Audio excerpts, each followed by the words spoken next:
Welcome back to Real Talk Fitness with ANPT. I'm your host, Ashley Cummins. For those of you that are just jumping on and listening, I am a busy mum of two. I also compete in powerlifting as well as high rocks races. And I know what it's like to feel like you're pushing shit uphill sometimes. So I've created this podcast where we talk about real life situations, mindset, and we also interview real life people that have changed their life for the better. And today I'm sitting down with Hayley, someone who first started training with me back in 2013. Like many people, Hayley walked into the gym wanting to change her life. But what she achieved over the years went far beyond what most people think is possible. Through consistency, hard work, and mindset, Hayley has now lost 104 kilos. But what makes this story even more powerful is that this journey has spanned over a decade. Hayley first trained with me years ago and lost 70 kilos and continued building on that change over time. She's walked back into ANPT in 2026, returning to the place where a huge part of her journey first began. Along the way, she has done things that once felt impossible, including stepping into roller derby, pushing herself physically, and most importantly, mentally, in ways that she probably never imagined when she first started. So today's episode isn't just about weight loss, it's about belief, resilience, and the power of women lifting each other up. Because when one woman changes her life, she doesn't just change her own story. She shows every other woman around her that it's possible too. So welcome to the podcast, Hayley. How are you? Thank you very much. I'm actually exhausted because we just finished PT, but I'm great. I'm great? I'm great. All right, well, let's go back to the start. So obviously fast forward 13 years. 13 years. When we first started training together in 2013, what was your life like for you back then? So when we started PT, I was about close to a year into losing weight. At my largest, I was error. The scales at the gym didn't go up as high as what I was for the first 6 months. So where it started, like the scales maxed out at 185. So wow. that's where the starting point is. And I think we started training together when I was sitting at around about 150. So I'd lost 30 kilos at that point. Already, yeah. And do you remember that moment when you kind of realized something needed to change? I think it was the realization that something needed to change actually came a couple of years later after I'd made the change. Yeah, wow. See, this is so interesting. A lot of people I feel like can benefit from this. So what do you mean by that? Like were you forced to? Well, I was inspired to. My dad won tickets on the radio to go see roller derby back in 2012 at Newcastle Entertainment Centre. And I walked in there. I had not even thought about losing weight. Now, for your listeners' context, like I'm almost 6 foot tall. So I carry weight a lot differently compared to someone that's 5 foot tall. Yeah. I was oblivious, quite frankly. I knew I was large, but I just never realized how heavy I was. And then I had the shock of my life when I saw these women doing incredible things on the track and playing roller derby, and I was just so inspired by it. I was like, I need to do this. This looks like where I need to be and the people I need to be a part of. Yeah. And then I went down to go buy roller skates, and the first thing she asked me was, how much do you weigh? Because roller skates have a weight limit. And I was like, I don't know how much I weigh. Yeah, wow.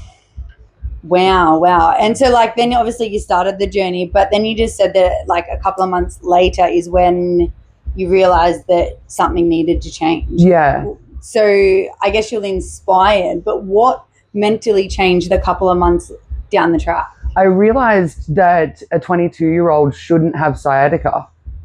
They shouldn't have sore knees all the time. It wasn't normal. It wasn't normal to be in pain all of the time. I just thought, yeah, like I'm 22 years old and I struggle to get up off the lounge. That's just life. No, like Yeah. the first time I sort of realized what weight was when I was in year 6. So I was told I was 100 kilos in year 6. So I've lived my Yeah. entire life being in a larger body and not realizing that I was in a larger body. Yeah, it just becomes your way of life. It was yeah. always my normality. Yeah, wow. So once I could move better and I felt better and I could wear different clothes and I could walk upstairs without puffing and tie my shoes. Like when tying your shoes gets easier, that's... Yeah, see, that all makes sense now. Like in terms of like being inspired to start your journey, then a couple of months later, it was like the realization that all these things were so hard before, but they shouldn't be hard. Yeah, I just didn't realize how hard they were. Yeah, see, that's crazy. Out of all the people that I've spoken to, I feel like that's a huge one for people. They probably haven't even realized similar thing. Either they've, started a journey like for the right or wrong reasons, but it wasn't until further into their journey that they actually found their realize that, yep, there's something needs to change. So walking into the gym for the first time can be really intimidating for so many people. So after you went to the roller derby event and were like, yep, okay, I need to do something. Do you remember what it felt like to walk into the gym for the first time? I'll be honest, when I joined the gym, I did not go to the gym for the first month. I joined, but I didn't go because it was so intimidating. And I did join a 24-hour fitness gym so I could go at 2 o'clock in the morning when no one's there. Yeah. But that means I didn't have any guidance. I didn't know what to do. I didn't know what I was doing. I just knew I needed to move. Yeah, no, makes sense. So that first month, did you go at all?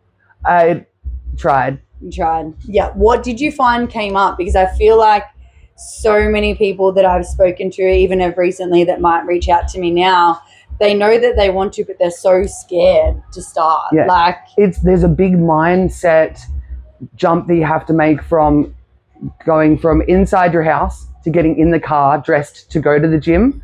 And then there's another jump of getting out of the car and going into the gym. Yeah. So that's what I feel like. Like a lot of the people that I speak to, they're like, I really want to change. I really want to do this, but I'm scared. And I guess, to hear that it was a whole month of you signing up and just not going. I would drive and sit and then wait for people to leave because you could see through the windows of if anyone was in there. Yeah. But eventually I was lucky enough to have the entire gym to myself, and then I was like, oh, I don't know what I'm doing. Yeah. But walking on a treadmill sounds like it will be something. So let's start there. Yeah, perfect. And I guess what gave you the courage to start when so many people stay stuck in that thinking about it? So that whole month, what gave you the courage to push past that? Like, what was that? Like, I just have to do this. I was really lucky that I had the roller derby because it was the goal. It was the ultimate thing. Maitland was starting their own team. It was getting to the point where if I wanted to join that team or even join the league or have the ability to wear skates, because I'd never roller skated. I had the audacity to go, I could do this. Yeah. I'd never roller skated a day in my life, and I am over 180 kilos. And I thought, why not? Why not me? Why can't I be that person? And then I realized, it's because there is a weight limit. Okay, well, what do I need to do? I need to get under that weight limit to get skates, to learn to skate, to try out for roller derby. Yeah. It was a process. No, which is really good, because I feel like obviously looking back, like roller derby is the whole, thing that got us started. A lot of people don't tend to have that. So what if someone didn't have that inspiring them, what would you suggest for them to mentally get past that block? Because I feel like so many people do that. They have this vision, they have this goal, they sign up, but then they just get like stage fright. Well, that's the thing. I may have had that goal of the roller derby, but that was a long-term goal. That we're going from 2012 to 2014. So there's a 2-year period there where it was a long-term goal. Yeah. And I needed short-term goals so that I set out, I just want to get in there and move. And then very quickly I realized, this is easier to tie my shoes. And your listeners, I'm coming from an extreme weight category. So I I am not the average. I'm not the norm. It's not something like I'm a 600-pound life kind of TV show level of weight loss journey. Yeah. So eventually I just had to do something, because at 22 years old, I shouldn't be error on the scales. No. It would have been a slippery slope if I didn't know my weight. It was a mental switch. I'm not too sure what it was. It was that small glimmer of, I could do this. I could be a part of something. And that goal and belief in myself enough to try. Maybe I just had a little bit of audacity to go, why not me? Yeah, but I love that too. Like, going to just touching on that, the belief in yourself is that no one is going to back you as much as you backing yourself. Yeah. So regardless of who, has helped you along this journey, if you didn't back yourself, you wouldn't be where you are today. Yeah. So I think that's a really big, important part. Like, it's easier to say that to people, but until they've experienced it, they don't understand or appreciate it the same. Like, you have to back yourself. I've tried everything. Yeah. Weight loss challenges, not so healthy versions of weight loss challenges. I've been on The Biggest Loser. I have had weight loss surgery. I've done, you name it, I've done it. I've done the fun runs. I've done the extreme PTs. But to take away from that is that I didn't want to give up. I wasn't going to give up on myself. This journey isn't linear. There is so many tools out there for and against you. Yeah. So it is always choosing yourself and choosing the people that are around you that are going to lift you up without judgment. I love that. I literally love that. I feel like in most of my episodes that I've done with a lot of inspiring women, it's the same thing. They get to a point where they realize that it's got to be you, but you are also in control of what you surround yourself with as well. So during the first part of your journey, you said that we lost around the 70 kilo mark, which was huge. What were the biggest things that helped you stay consistent during that time? Like, 70 kilos is a massive loss. Obviously proceeded to go on to more after that. What helped you stay consistent in terms of that journey of the 70 kilos? Like you said, you've done so many different things, but what was the consistent thing in that first 70 kilos? It was always, I've always found that having a personal trainer and having someone not only keep me accountable, but keep me motivated, keep me on track with redirecting me to my goals, has always been something that's helped me.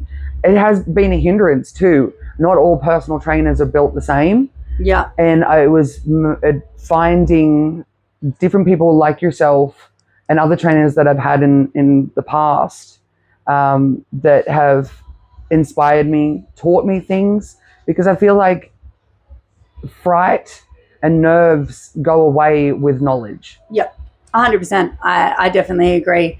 The more knowledge you have doesn't generally make the journey easier, but it makes it easier for you to understand and appreciate, which is huge. Was there moments where you started to believe, like, that you would be where you're at today? Like, was there moments like back then you probably have been like, let's just get to 70 kilo weight loss and 80 kilos. Did you ever think that you'd be sitting here at 104 kilos lighter? No. Yeah. And I don't think when you get to that point, that size that I was at, I don't think the number at the end of the day is important. And that was one of the biggest things. After 12 years of this journey now, I've realized a few things. My size and my weight is not important. My ability to move, my health, my mental health, the fact that I'm not a bad person because I was 100 and probably close to 90 kilos. I wasn't a bad person, and I didn't deserve to be treating myself badly, punishing myself. Yeah. I didn't deserve that. I didn't do anything wrong. I was never a bad person, and I never deserved to be 180 kilos. No one gets to my size without going through some stuff. Yeah. So growth. Exactly. So being 22 years old and error on the scales that didn't mean I was a bad person. It didn't mean I deserved it in any way, shape, or form.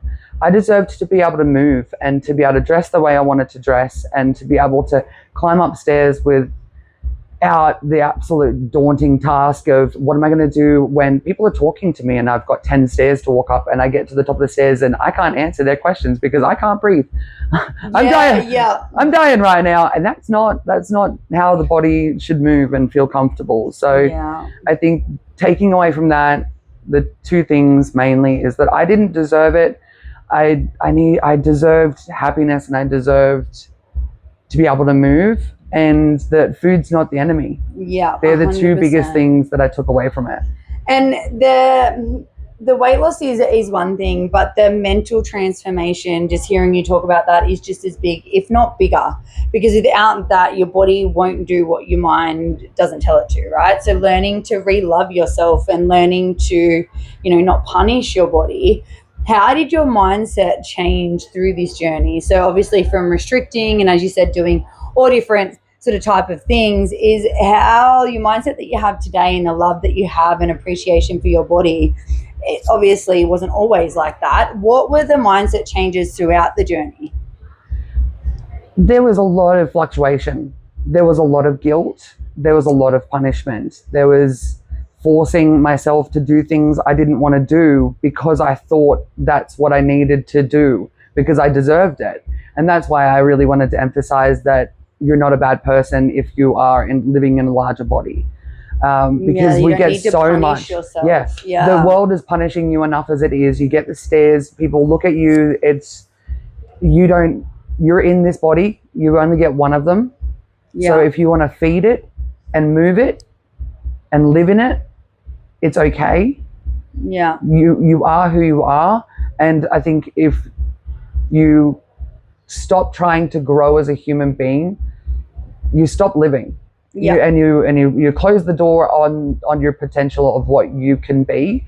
And at the end of the day, it may have taken me 14 years to get here, but those 14 years would have come anyway. So I'm making the choice to keep going when it got hard. And I stopped. Like, don't get me wrong, there was times there where I slid back, where I've put weight back on, where I've taken it off, where I've done like extreme things where, going to the gym for 12 to 18 hours a week. And I've had PTs say that they were nutritionists and stick me on 800 calories a day at 150 kilos, working out 3 hours a day. So finding those people that are in your corner and that aren't going to they don't want the instant results. They don't want you to lose 15 kilos in 3. Story. Exactly. That is insane. But I feel like I love that, just to touch base and kind of going off tangent, but the punishment things, I think so many people, don't generally stay consistent because they're doing it out of hate. I've done a lot of self-development coaching and a lot of podcasts on that, is that doing it out of hate for your body rather than for love, or they will, restrict their food because they think that they've screwed up and they're punishing themselves. And that doesn't lead to anywhere but being unhappy. And as you said, time passes anyway. There'll be a lot of people out there that disagree with me on this one. But this is how my body and my mindset works, of where I've come from in the last 14 years. I am absolutely, completely against cheat meals and rewarding yourself with food. No, I'm backing you there, because we're not an animal. We're not a dog. We don't deserve a treat.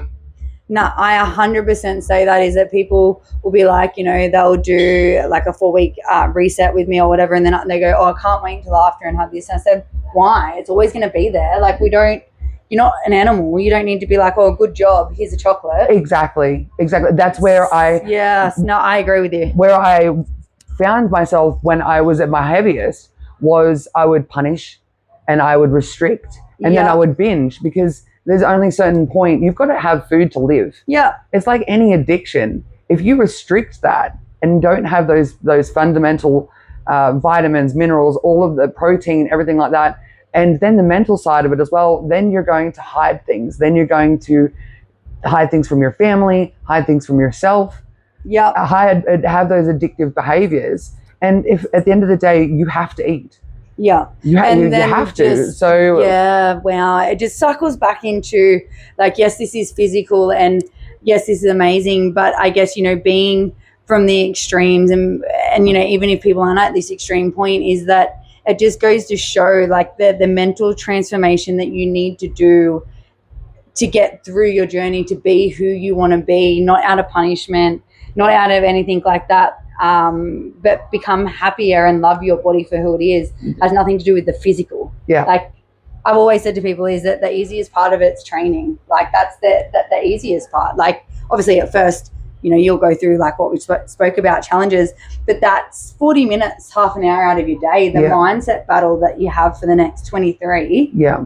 But see, that's the thing, a lot of people at the beginning, even me now, like this morning, I woke up and I was like, I did not want to do this because we lifted heavy weights yesterday and my everything hurts. Yeah. But when it comes to the mindset of keep going, it's going to ebb and flow.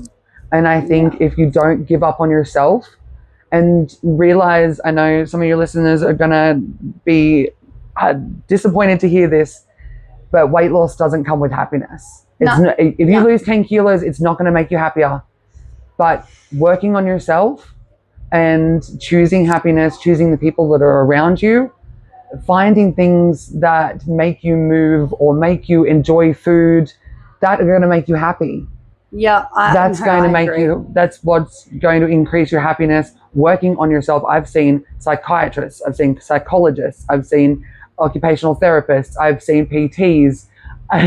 I've done the work, and it's just because one thing doesn't work doesn't mean something else isn't going to work.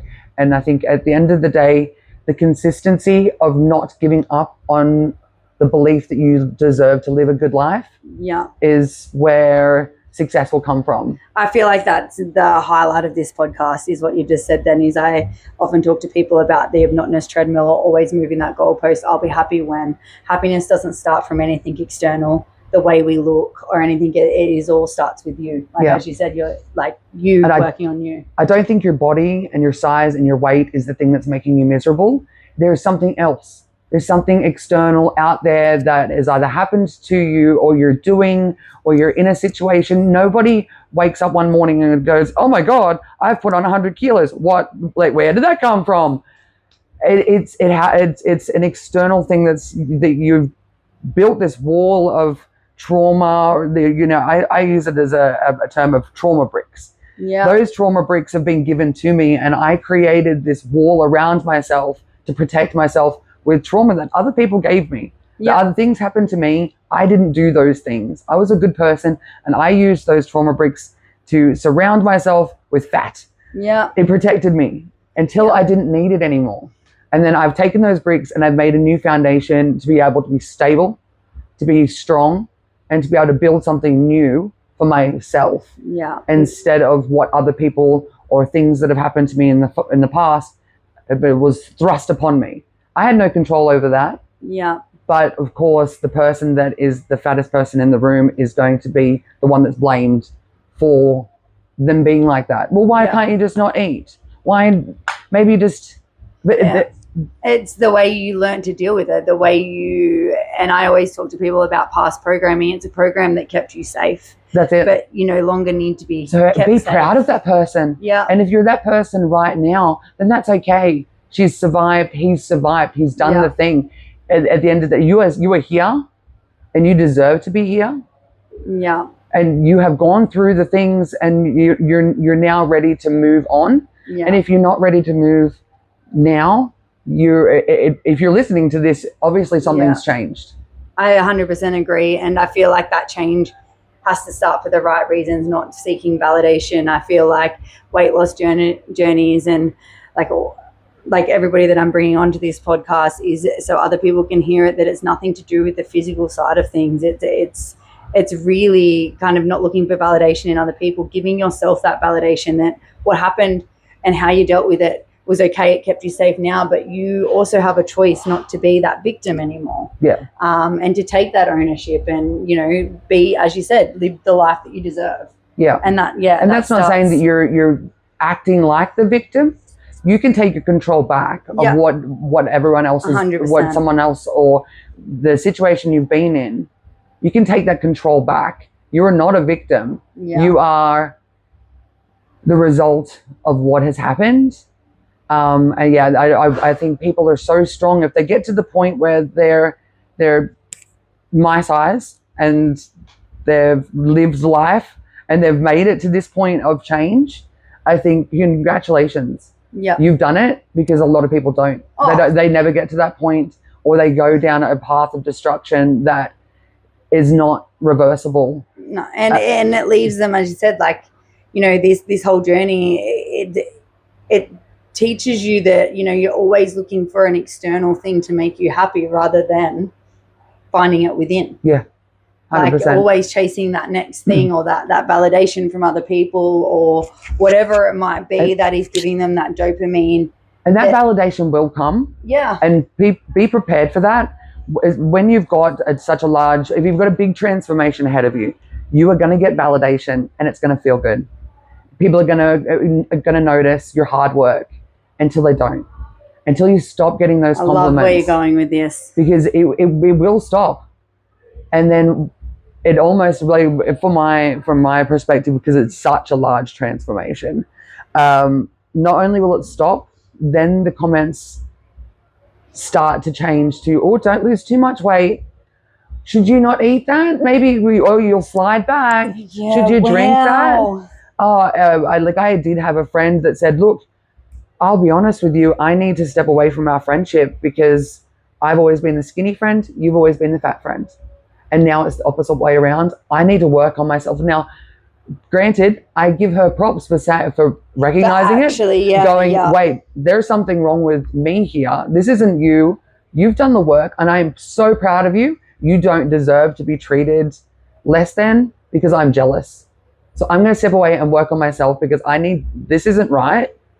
Yeah, wow. And she did. She stepped away and she came back. We've been friends forever. So I did understand. And she's like, I'm being mean to you. This is not right. I am avoiding spending time with you because I don't know how to deal with this, because in my mind, even though people will say, I never saw you so big. What do you mean you've lost 50 kilos? Oh, you weren't that big. And it's so invalidating. Yeah, wow. Because I feel like, and I loved where you're going with that, is I feel like people that, go on these journeys, and as you said, you will get validation, I guess they get addicted to that. Yeah. It's so easy because people see you for achieving something because you've spent such a long time being the failure. Yeah. And then how did you cope with, so now this is the new you, and I'm so glad that you've made your way back so we can have this conversation after 13 years. But how did you get past that? Because the validation would have been coming and coming and coming until it just wasn't. I'm really lucky now that being in my late 30s, because you make new friends in different aspects of your life. Yeah. I've just made I've just met a new group of friends, and I'm absolutely having the time of my life with these people, but they don't know me at 180 kilos. They just know Hayley now. Yeah. And they love her and they support her and they build her up. And then I'm like, did you know I've lost this much weight? And they're like, yeah. What? And it's like a balance between, do I give them the lore of where I've come from, the feeling of I need to explain myself because I may act different, or I may eat a smaller amount of food, or I may restrict myself because I need to maintain this. So I don't want to go back.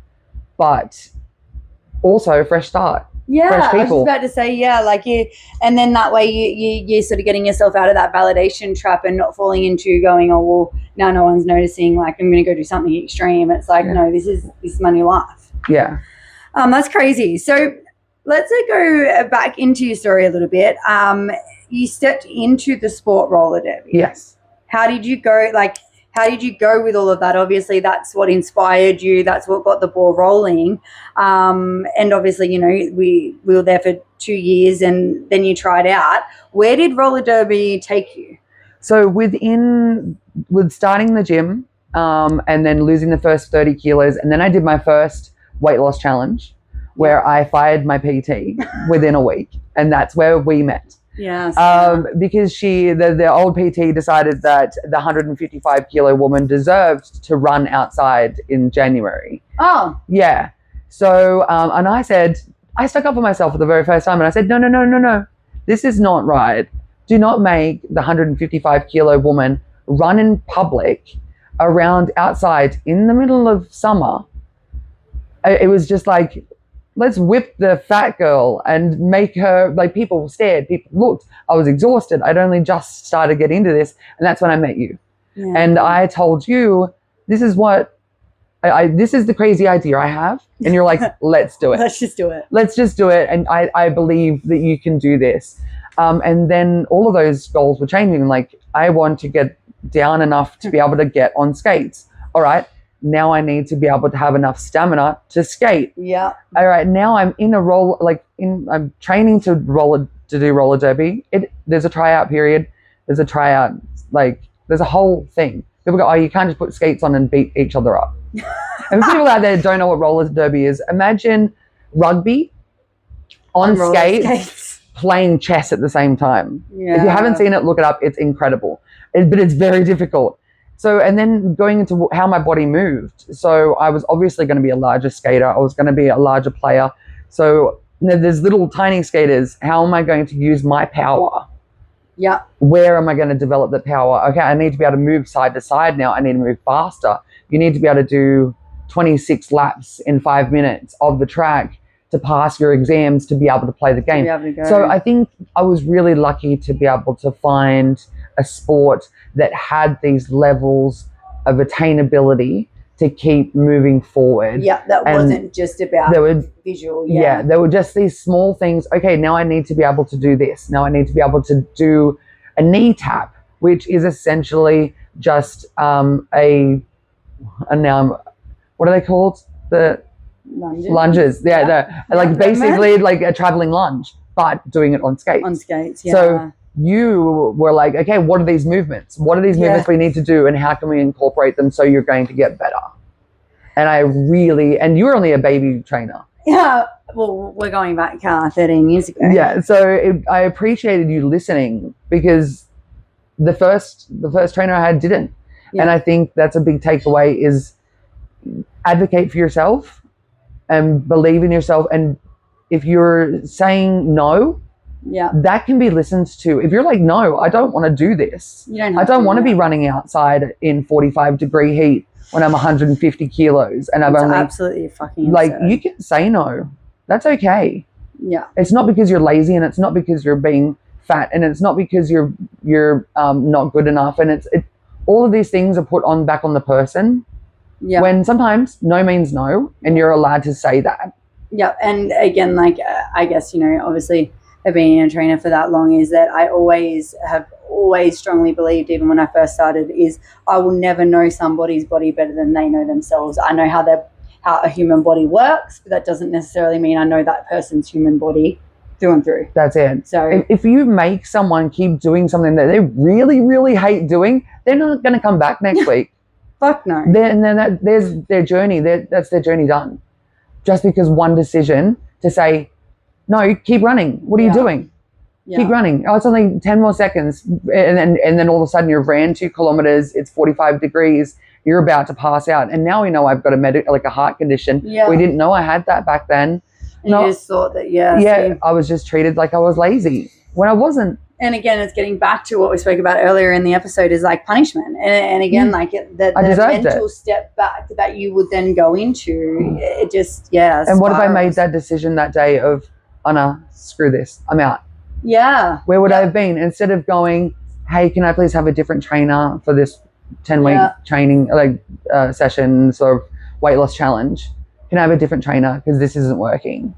Yeah, wow. Yeah, and then, that's just insane. And I guess that's something that means a lot to me personally, is that 13 years ago, here we are, again, you've made a return. What sort of come to your mind to reach back out 13 years later and be like, hey, I'm going to chat to Ash? Well, we've always stayed friends on Facebook and just checked in on each other.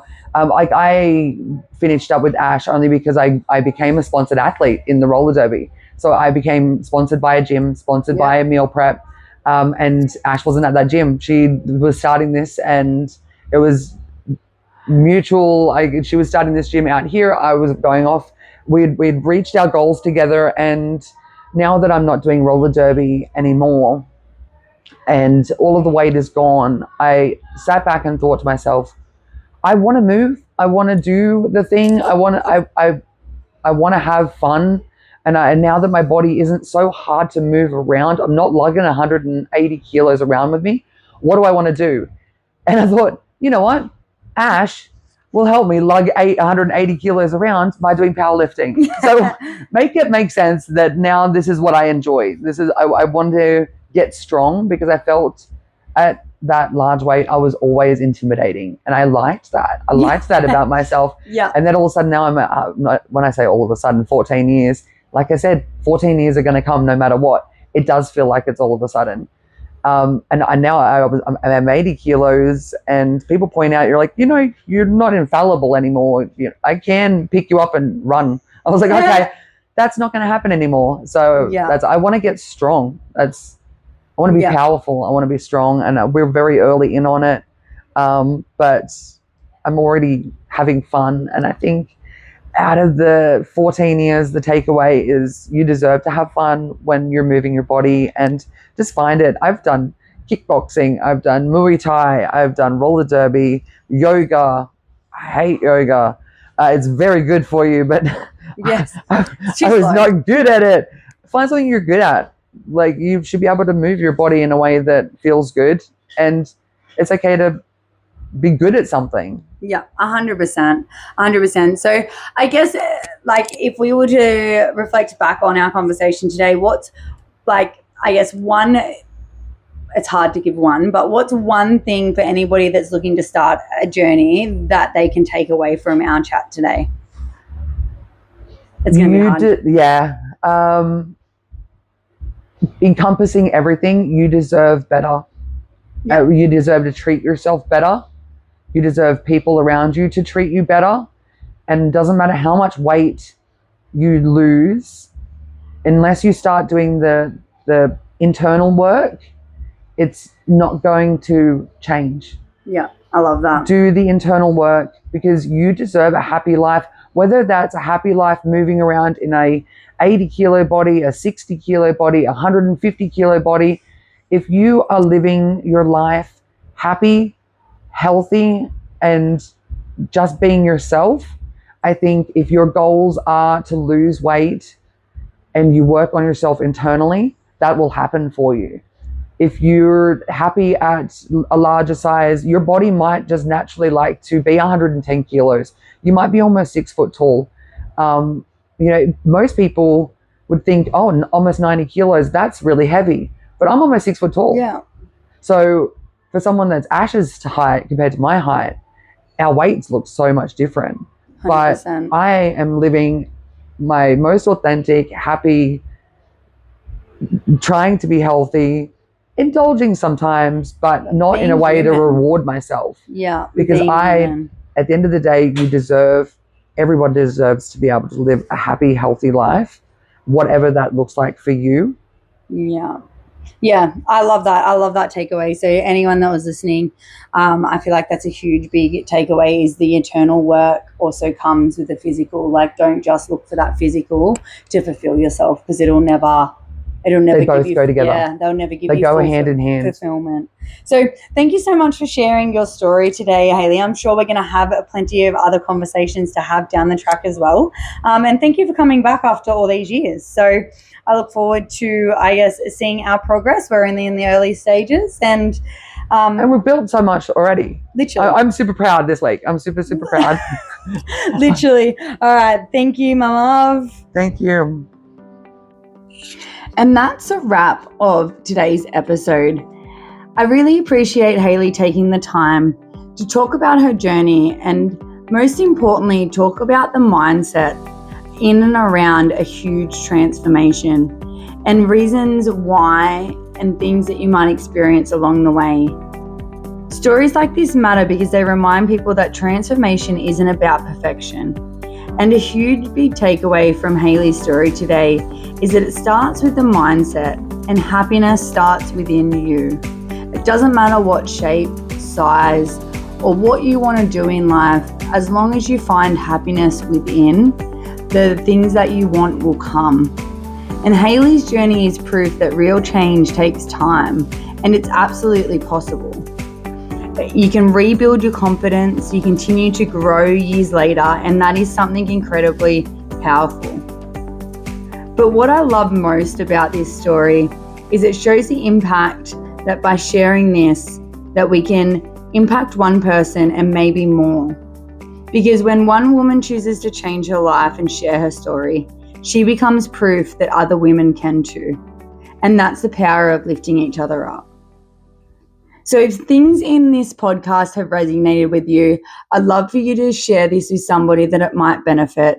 Because by sharing this podcast, we're helping more than one person change their lives. Even if you only get one takeaway from today's episode. And don't forget to subscribe if you want to hear more episodes from Real Talk Fitness with ANPT. And until next time, keep it real.